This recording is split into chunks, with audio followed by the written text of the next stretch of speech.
नमस्कार।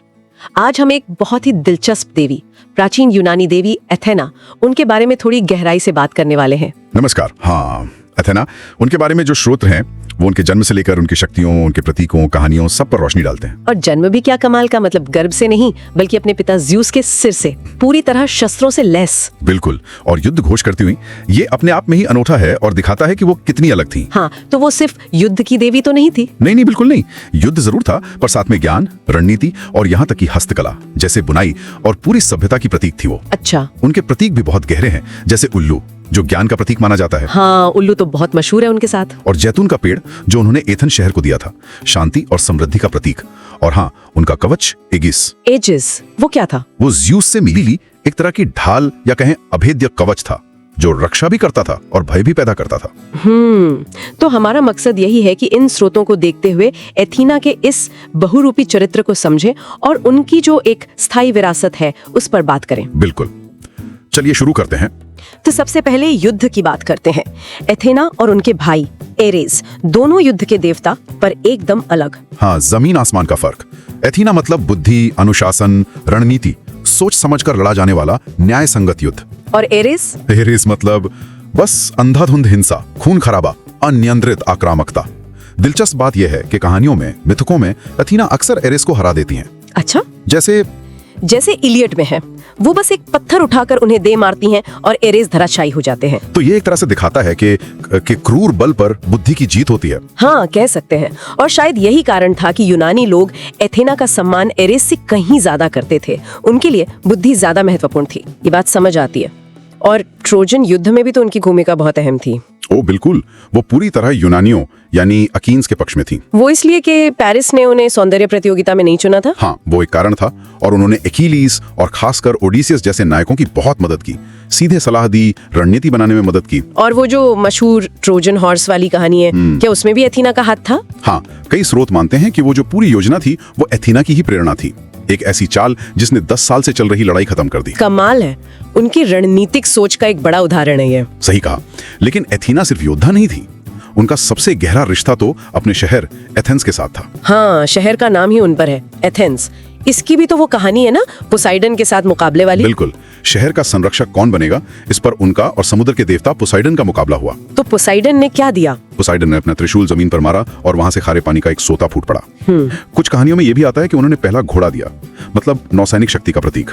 और एथेना ने दिया जैतून का पेड़ जो भोजन भी देता है, तेल भी, लकड़ी भी, शांति, समृद्धि और ज्ञान का प्रतीक। और एथेंस के लोगों ने जैतून का पेड़ चुना। हाँ, उन्होंने जैतून का पेड़ चुना।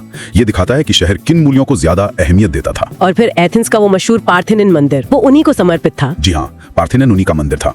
और हर साल एक बड़ा उत्सव होता था, पैनाथेनिक उत्सव, जिसमें देवी को एक खास पोशाक पेप्लोस जो शहर की औरतें बुनती थी वो चढ़ाई जाती थी। शहर और देवी का बहुत गहरा रिश्ता था। पर एक बात है, वो ज्ञान और सभ्यता की देवी थी, पर अगर उनका अपमान हो तो उनका दंड बहुत कठोर होता था, जैसे वो अराकने की कहानी है। हाँ, अराकने वो एक लिडियन लड़की थी, बुनकरी में कमाल की, लेकिन उसमें अभिमान आ गया। उसने दावा कर दिया कि वो एथेना से भी बेहतर बुनकर है। अच्छा। फिर तो एक प्रतियोगिता हुई। अराकने ने बुनाई तो बहुत खूबसूरत की, लेकिन उसने जो चित्र बनाए उसमें देवताओं के, कह सकते हैं, अनैतिक कामों को दिखाया, ज्यूस के प्रेम प्रसंग वगैरह। ओह। तो एथेना को गुस्सा आया। लेकिन सिर्फ उसके कला पर नहीं, बल्कि देवताओं के इस अनादर पर, इस विषय वस्तु पर उन्होंने उसका काम फाड़ दिया और अराकने को इतना अपमानित किया कि उसने आत्महत्या करने की कोशिश की। बाप रे। तब एथेना ने उसे बचाया, लेकिन उसे मकड़ी बना दिया कि तुम हमेशा बुनती रहो, पर एक छोटे, मतलब तुच्छ रूप में। ये एक तरह से ह्यूब्रिस यानी अभिमान के खिलाफ चेतावनी थी। बहुत कठोर सजा है। और ऐसी ही एक और कहानी याद आती है मेडुसा की। हालांकि वो रोमन मिथक ज्यादा है, ओविड बताते हैं। हाँ, मेडुसा वाली कहानी भी जटिल है। पोसीडोन ने एथेना के पवित्र मंदिर में मेडुसा का बलात्कार किया, लेकिन सजा मिली मेडुसा को। हाँ, एथेना ने मंदिर की पवित्रता भंग होने का दोषी मेडुसा को माना और उसे एक भयानक गोर्गोन में बदल दिया। बालों की जगह सांप और ऐसी नजर कि जो देखे वो पत्थर बन जाए। ये समझना थोड़ा मुश्किल है आज के समय में, मतलब पीड़ित को ही सजा। बिल्कुल, ये उनके पवित्र स्थान के अपमान पर उनकी, कह सकते हैं, बहुत ही सख्त प्रतिक्रिया दिखाता है। लेकिन हाँ, आज के नजरिए से ये अन्यायपूर्ण लगता है। तो उनका असर सिर्फ प्राचीन ग्रीस तक ही नहीं रहा? नहीं, बिल्कुल नहीं। पश्चिमी कला, साहित्य, दर्शन, सब पर उनकी गहरी छाप है। प्लेटो ने तो उन्हें दिव्य बुद्धि कहा। और आज भी वो ज्ञान का प्रतीक है। पर आपने कहा उनकी विरासत पर एक और नजरिया भी है। हाँ, एक आधुनिक दृष्टिकोण है जिसे द एथीना इफेक्ट या एथीना प्रभाव कहते हैं। ये नारीवादी आलोचना से निकला एक मॉडल है। एथीना प्रभाव ये क्या चीज है? ये कहता है कि जब महिलाएं या महिला पात्र कहानियों में पुरुषों के बनाए ढांचे में, मतलब पितृसत्ता में शक्ति पाने के लिए पारंपरिक रूप से मर्दाना माने जाने वाले गुण अपनाती हैं। जैसे एथेना ने किया, वो योद्धा थी, हमेशा पुरुषों के साथ रही। हाँ बिल्कुल, वो पारंपरिक स्त्री भूमिकाओं से बहुत अलग थी। तो ये मॉडल कहता है कि ऐसा करके वो अनजाने में उन्हीं मर्दाना ढांचों को और मजबूत कर देती हैं, बजाय उन्हें चुनौती देने के। अच्छा, तो मतलब एथेना इतनी शक्तिशाली होते हुए भी क्योंकि वो पुरुषों का साथ देती थी या अराकने और मेडुसा जैसी औरतों को दंडित करती थी, तो वो एक तरह से स्थापित व्यवस्था का हिस्सा बन गई, स्त्री शक्ति को चुनौती नहीं दे पाई। ये दृष्टिकोण यही सवाल उठाता है कि क्या वो मर्दाना महिला थी जो पुरुषों की दुनिया में सफल तो हुई, पर स्त्रीत्व की या स्त्री शक्ति की धारणाओं को आगे नहीं बढ़ा पाई। हाँ, ये एक दिलचस्प विश्लेषण है। वाकई, तो एथेना सच में ज्ञान, युद्ध नीति, कला, सभ्यता, इन सब का एक बहुत ही जटिल मिश्रण थी। उनकी कहानियां हमें बुद्धि और रणनीति की ताकत तो दिखाती हैं। हाँ, लेकिन साथ ही वो सत्ता, न्याय, लिंग, इन सब पर गहरा सवाल भी खड़े करती हैं। सही कहा, और शायद यही बात उन्हें आज भी प्रासंगिक बनाती है। बिल्कुल, और सोचने वाली बात ये रह जाती है कि ज्ञान की देवी होते हुए भी उनके दंड इतने निर्मम क्यों थे? क्या ये सिर्फ देवताओं के अभिमान के प्रति गुस्सा था, या इसमें कुछ और भी परतें हैं? और ये अथेना प्रभाव वाली बात, क्या उनकी शक्ति वाकई पारंपरिक सत्ता संरचनाओं को चुनौती देने के बजाय उन्हें पुख्ता करती थी? इस पर विचार करना वाकई दिलचस्प होगा। ਤਾਂ ਅੱਜ ਆਪਾਂ ਗੱਲ ਕਰ ਰਹੇ ਹਾਂ ਯੂਨਾਨੀ ਦੇਵੀ ਅਥੀਨਾ ਬਾਰੇ। हाँ जी, ਬਹੁਤ ਹੀ ਮਤਲਬ ਦਿਲਚਸਪ ਕਿਰਦਾਰ ਹੈ ਮਿਥਿਹਾਸ ਵਿੱਚ। ਸਾਡੇ ਕੋਲ ਕਈ ਲੇਖ ਨੇ, ਪੁਰਾਣੇ ਨੋਟਸ ਨੇ, हाँ काफी कुछ है। ਤੇ ਆਪਾਂ ਕੋਸ਼ਿਸ਼ ਕਰਨੀ ਹੈ ਕਿ ਇਹ ਸਮਝੀਏ ਕਿ ਅਥੀਨਾ ਉਹਦੀਆਂ ਭੂਮਿਕਾਵਾਂ ਕੀ ਸਨ, ਉਹਦਾ ਅਸਲ ਮਤਲਬ ਕੀ ਸੀ। ਬਿਲਕੁਲ, ਤੇ ਇਹਦੇ ਲਈ ਸ਼ਾਇਦ ਸਭ ਤੋਂ ਵਧੀਆ ਸ਼ੁਰੂਆਤ ਉਹਦੇ ਜਨਮ ਦੀ ਕਹਾਣੀ ਤੋਂ ਹੋਵੇਗੀ। ਬੜੀ ਅਜੀਬ ਕਹਾਣੀ ਹੈ। ਹਾਂ, ਉਹ ਤਾਂ ਹੈ ਹੀ। ਕਹਿੰਦੇ ਨੇ ਜ਼ਿਊਸ ਦੇ ਸਿਰ ਵਿੱਚੋਂ ਜਨਮ ਹੋਇਆ ਸੀ। ਹਾਂਜੀ ਬਿਲਕੁਲ, ਤੇ ਉਹ ਵੀ ਪੂਰੇ ਸ਼ਸਤਰਾਂ ਨਾਲ। ਅੱਛਾ, ਪੂਰੇ ਸ਼ਸਤਰ ਪਹਿਨੇ ਹੋਏ। ਇਹ ਕਿਵੇਂ ਹੋਇਆ? ਗੱਲ ਇਦਾਂ ਹੋਈ ਕਿ ਜ਼ਿਊਸ ਨੂੰ ਇੱਕ ਦਰ ਸੀ, ਇੱਕ ਭਵਿਸ਼ਬਾਣੀ ਸੀ ਕਿ ਉਹਦੀ ਪਤਨੀ ਮੇਟਿਸ, ਜਿਹੜੀ ਖੁਦ ਸਿਆਣਪ ਦੀ ਦੇਵੀ ਸੀ, ਹਾਂਜੀ, ਉਹ ਇੱਕ ਪੁੱਤਰ ਨੂੰ ਜਨਮ ਦੇਊਗੀ ਜੋ ਜ਼ਿਊਸ ਨੂੰ ਹਰਾ ਦੇਵੇਗਾ। ਅੱਛਾ, ਜਿਵੇਂ ਜ਼ਿਊਸ ਨੇ ਆਪਣੇ ਪਿਤਾ ਨਾਲ ਕੀਤਾ ਸੀ। ਬਿਲਕੁਲ, ਤਾਂ ਜ਼ਿਊਸ ਨੇ ਕੀ ਕੀਤਾ? ਉਹਨੇ ਮੇਟਿਸ ਨੂੰ ਹੀ ਨਿਗਲ ਲਿਆ ਜਦੋਂ ਗਰਭਵਤੀ ਸੀ। ਓਹੋ। ਪਰ ਮੇਟਿਸ ਨੇ ਜ਼ਿਊਸ ਦੇ ਅੰਦਰ ਹੀ ਅਥੀਨਾ ਨੂੰ ਪਾਲਿਆ, ਤੇ ਜਦੋਂ ਅਥੀਨਾ ਦਾ ਜਨਮ ਹੋਣ ਵਾਲਾ ਸੀ, ਜ਼ਿਊਸ ਦੇ ਸਿਰ 'ਚ ਬਹੁਤ ਤੇਜ਼ ਦਰਦ ਹੋਇਆ ਤੇ ਫਿਰ ਕਿਸੇ ਨੇ ਕੁਹਾੜੀ ਮਾਰੀ। ਹਾਂ, ਆਮ ਤੌਰ ਤੇ ਹੇਫੇਸਟਸ ਦਾ ਨਾਂ ਲਿਆ ਜਾਂਦਾ ਹੈ। ਉਹਨੇ ਜ਼ਿਊਸ ਦਾ ਸਿਰ ਚੀਰਿਆ ਤੇ ਅਥੀਨਾ ਪੂਰੇ ਸ਼ਸਤਰਾਂ 'ਚ ਇੱਕ ਜੰਗੀ ਲਲਕਾਰ ਮਾਰਦੀ ਹੋਈ ਬਾਹਰ ਨਿਕਲੀ। ਵਾਹ, ਤਾਂ ਮਤਲਬ ਜਨਮ ਤੋਂ ਹੀ ਯੋਧਾ। ਹਾਂਜੀ, ਤੇ ਇਹ ਜਨਮ ਦੱਸਦਾ ਹੈ ਉਹਦੀ ਸਿਆਣਪ ਬਾਰੇ, ਕਿਉਂਕਿ ਉਹ ਜ਼ਿਊਸ ਦੇ ਦਿਮਾਗ 'ਚੋਂ ਆਈ, ਤੇ ਉਹਦੀ ਯੁੱਧ ਨੀਤਿਕ ਕਲਾ ਬਾਰੇ। ਅੱਛਾ, ਯੁੱਧ ਦੀ ਗੱਲ ਕਰੀਏ ਤਾਂ ਏਰੀਸ ਵੀ ਸੀ ਯੁੱਧ ਦਾ ਦੇਵਤਾ। ਫਿਰ ਅਥੀਨਾ ਤੇ ਏਰੀਸ 'ਚ ਕੀ ਫਰਕ ਸੀ? ਹਾਂ, ਇਹ ਬਹੁਤ ਜ਼ਰੂਰੀ ਨੁਕਤਾ ਹੈ।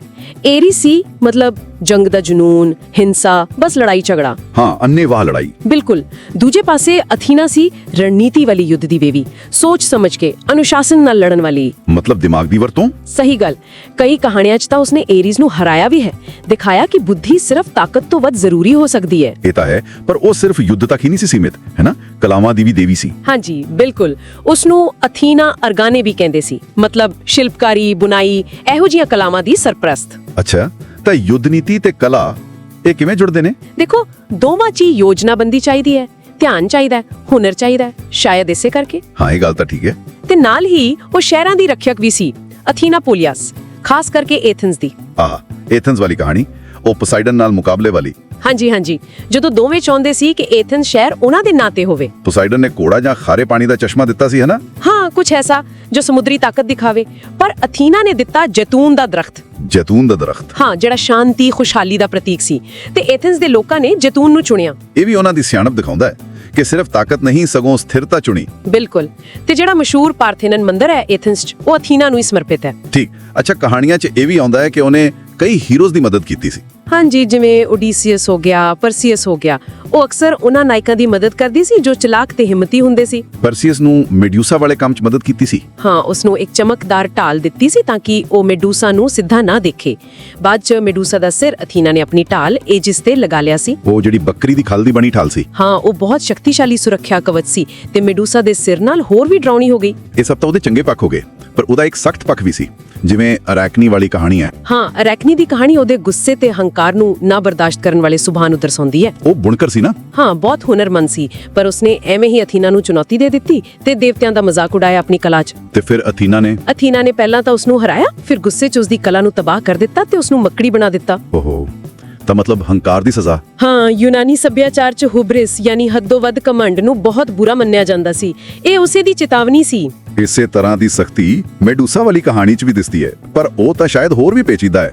ਹਾਂ, ਮੈਡੂਸਾ ਵਾਲੀ ਕਹਾਣੀ ਦੇ ਕਈ ਰੂਪ ਨੇ, ਪਰ ਓਵਿਡ ਵਾਲਾ ਬਿਰਤਾਂਤ ਖਾਸਾ ਮਤਲਬ ਪਰੇਸ਼ਾਨ ਕਰਨ ਵਾਲਾ ਹੈ। ਜਿਸ ਵਿੱਚ ਪੋਸਾਈਡਨ ਉਹਦੇ ਨਾਲ ਅਥੀਨਾ ਦੇ ਮੰਦਿਰ 'ਚ ਜ਼ਬਰਦਸਤੀ ਕਰਦਾ ਹੈ। ਹਾਂਜੀ, ਤੇ ਅਥੀਨਾ ਦਾ ਜਿਹੜਾ ਪ੍ਰਤੀਕਰਮ ਸੀ ਉਹ ਮੈਡੂਸਾ ਤੇ ਗੁੱਸਾ ਸੀ, ਕਿਉਂਕਿ ਮੰਦਿਰ ਅਪਵਿੱਤਰ ਹੋਇਆ ਸੀ। ਉਸਨੇ ਮੈਡੂਸਾ ਨੂੰ ਸ਼ਰਾਪ ਦੇ ਕੇ ਗੋਰਗਨ ਬਣਾ ਦਿੱਤਾ। ਤਾਂ ਸਜ਼ਾ ਪੀੜਤ ਨੂੰ ਮਿਲੀ ਇੱਕ ਤਰ੍ਹਾਂ ਨਾਲ। ਅੱਜ ਦੇ ਹਿਸਾਬ ਨਾਲ ਦੇਖੀਏ ਤਾਂ ਬਿਲਕੁਲ ਇਹੀ ਲੱਗਦਾ ਹੈ, ਪਰ ਉਸ ਸਮੇਂ ਦੇ ਸੰਦਰਭ 'ਚ ਇਹ ਸ਼ਾਇਦ ਦੇਵੀ ਦੇ ਸਥਾਨ ਦੀ ਪਵਿੱਤਰਤਾ ਦੀ ਬੇਅਦਬੀ ਤੇ ਜ਼ਿਆਦਾ ਜ਼ੋਰ ਸੀ।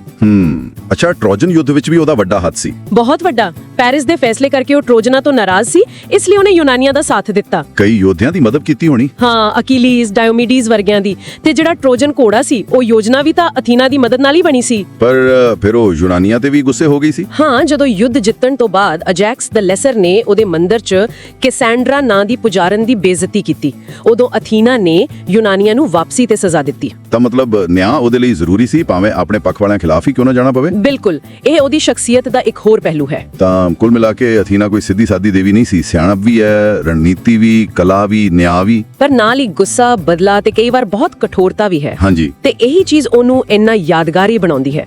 ਉਹਦੀ ਵਿਰਾਸਤ ਤਾਂ ਅੱਜ ਵੀ ਹੈ, ਪਰ ਇੱਕ ਅਜੋਕਾ ਵਿਚਾਰ ਹੈ ਅਥੀਨਾ ਪ੍ਰਭਾਵ।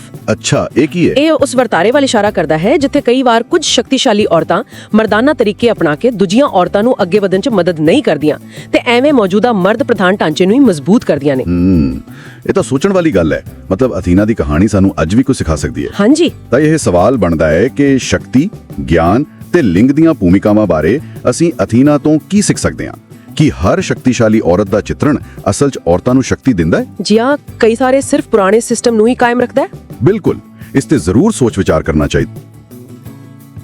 Have you ever heard of a warrior born not from a womb, but from a thought? A goddess who erupted into existence, not as a crying baby, but as a full-grown soldier in shining armor, with a battle cry that shook the very foundations of the cosmos?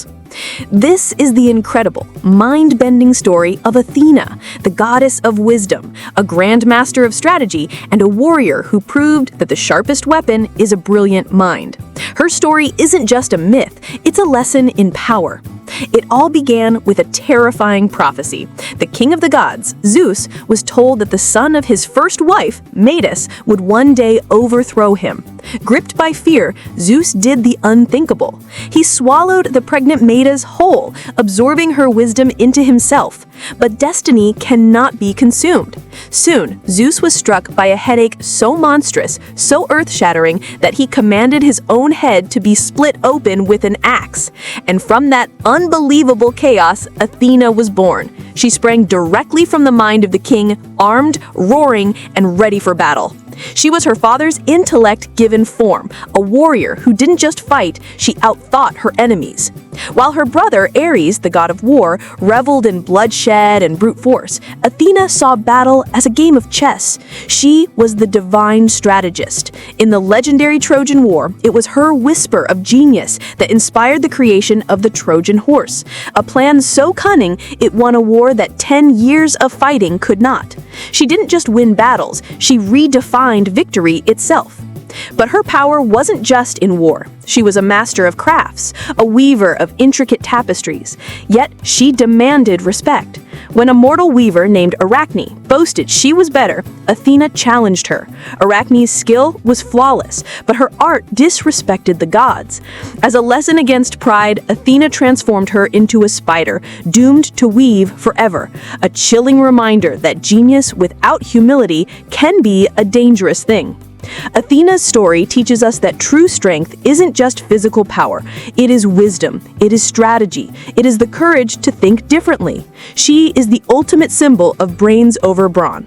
So, if this tale of the mind-born goddess sparked your curiosity, show some love by hitting that like button, share this story of wisdom, and comment below with the legend you want to explore next. And for more epic adventures, make sure you subscribe. ज्ञान की देवी, युद्ध की रणनीति और कला की संरक्षिका। क्या आप उस देवी की कहानी सुनने के लिए तैयार हैं, जिसका जन्म किसी माँ के गर्भ से नहीं बल्कि देवताओं के राजा के मस्तिष्क से हुआ था? एक ऐसी देवी जिसकी एक ललकार से ब्रह्मांड कांप उठता था। सोचिए, एक भयानक सिरदर्द, देवताओं के राजा ज़्यूस दर्द से तड़प रहे हैं और फिर एक जोरदार धमाके के साथ उनके मस्तिष्क से जन्म होता है एक ऐसी देवी का जो पूरी तरह से शस्त्रों से लैस है, एक योद्धा, एक रणनीतिकार, एथेना। आज हम पर्दा उठाएंगे उस रहस्यमयी देवी की कहानी से जो सिर्फ युद्ध की देवी नहीं बल्कि बुद्धि, कला और सभ्यता की भी संरक्षिका है। हम जानेंगे अथेना के उस चमत्कारी जन्म के बारे में जिसने देवताओं को भी हैरान कर दिया था। हम देखेंगे कि कैसे उन्होंने अपने भाई युद्ध के देवता एरीज को रणभूमि में धूल चटाई और कैसे उनकी बुद्धि ने बड़े बड़े नायकों को विजय दिलाई। ये कहानी है उस शक्ति की जो तलवार से नहीं दिमाग से दुनिया जीतती है। कल्पना कीजिए, ज़्यूस को एक भविष्यवाणी ने डरा दिया था कि उनकी पत्नी मेटिस से पैदा होने वाला पुत्र उन्हें सिंहासन से हटा देगा। इस डर से ज़्यूस ने अपनी गर्भवती पत्नी को ही निगल लिया, लेकिन होनी को कौन टाल सकता था। मेटिस की बुद्धि और ज्ञान ज़्यूस के अंदर ही पलते रहे और कुछ समय बाद ज़्यूस को एक असहनीय सिर दर्द होने लगा। दर्द इतना बढ़ा कि उन्होंने हेफेस्टस को अपनी कुल्हाड़ी से सिर काटने का आदेश दिया और जैसे ही सिर फटा, उसमें से पूरी तरह से शस्त्रों से सज्ज एक शक्तिशाली युद्धनाद करती हुई अथीना प्रकट हुई। उनका ये जन्म उन्हें सबसे अलग बनाता है, सीधा ज़्यूस की बुद्धि का प्रतीक। अथीना का युद्ध उनके भाई एरीज की तरह अंधाधुंध हिंसा का नहीं था, वो थी स्ट्रैटेजी की देवी। जहां एरीज खून खराबा और अराजकता फैलाते, वहीं अथीना अनुशासन, रणनीति और न्याय के लिए लड़ती थी। ट्रोजन युद्ध में उन्होंने ही ओडिसियस को उस विशाल लकड़ी के घोड़े का आइडिया दिया था जिसने एक हारी हुई बाजी को जीत में बदल दिया। वो सिर्फ योद्धा नहीं बल्कि एक कलाकार भी थी, बुनाई और मिट्टी के बर्तनों की कला की देवी। लेकिन उनकी कला को चुनौती देना किसी के लिए भी अच्छा नहीं था। अर्केने नाम की एक बुनकर ने खुद को अथीना से बेहतर बताया तो देवी ने उसे एक मकड़ी में बदल दिया जो हमेशा जाले बुनने को मजबूर है। ये एक सबक था कि हुनर का घमंड नहीं करना चाहिए। एथेना की असली शक्ति उनकी बुद्धि और रणनीति में थी। वो हमें सिखाती हैं कि असली जीत हथियारों से नहीं बल्कि ज्ञान और सही योजना से मिलती है। तो एथेना की ये कहानी हमें याद दिलाती है कि ज्ञान ही सबसे बड़ी शक्ति है। अगर आपको इस शक्तिशाली देवी की कहानी ने प्रेरित किया तो वीडियो को लाइक करें, अपने दोस्तों के साथ शेयर करें और कमेंट्स में बताएं कि आप अगली कहानी किस देवी या देवता की सुनना चाहेंगे। और हाँ, सब्सक्राइब करना मत भूलना। आज हमने जाना बुद्धि और युद्ध की देवी एथेना के बारे में, जिनका जन्म ज़्यूस के मस्तिष्क से हुआ था। वो न केवल एक महान योद्धा थी बल्कि कला और सभ्यता की भी देवी थी। उन्होंने नायकों का मार्गदर्शन किया और अपनी बुद्धि से युद्धों का रुख मोड़ दिया। उनकी कहानी हमें सिखाती है कि सच्ची ताकत ज्ञान में है। इस ब्रह्मांड में और भी कई रहस्य दबे हैं, कई अनसुनी कहानियां हैं। अगली बार हम फिर मिलेंगे एक और ऐसी ही रोमांचक गाथा के साथ। तब तक अपने अंदर के ज्ञान की ज्वाला को जलाए रखें।